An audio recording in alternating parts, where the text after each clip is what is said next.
Okay, now let us open an AutoCAD drawing.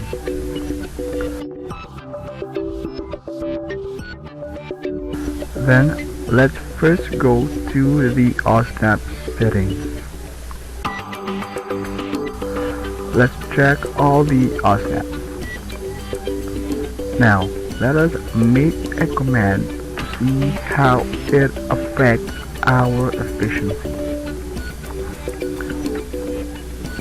Let's try to move something. Can you see Osnaps are everywhere? Can you move and can you work efficiently with all the Osnaps appearing in whatever you do? Let's try to work this out. Now let's go back to Osnap settings. Then let's clear everything. Let's go back to the drawing. Now let's examine what does usually we make as base point when we move or draw in AutoCAD. What are obvious? Endpoints, right? Now let's add something to the endpoint. What's the next most common that we use as a base point? That's the midpoint, right?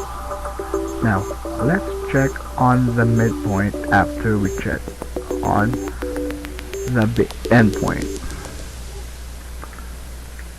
Now finally, if this is too few for you, let us add one more.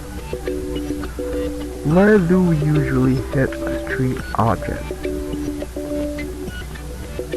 Observe. That's perpendicular, right?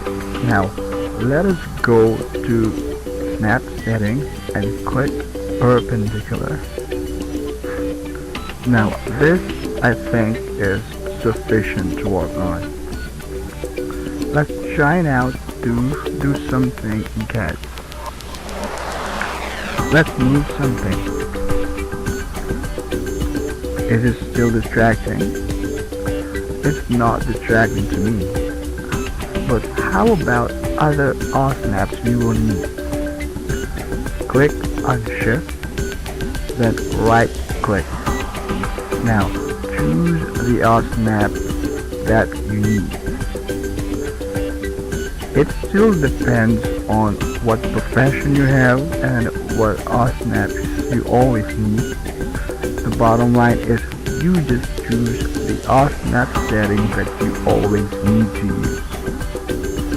And for the rest, again Shift, then right click, and always use the zoom to avoid snapping on the unnecessary object.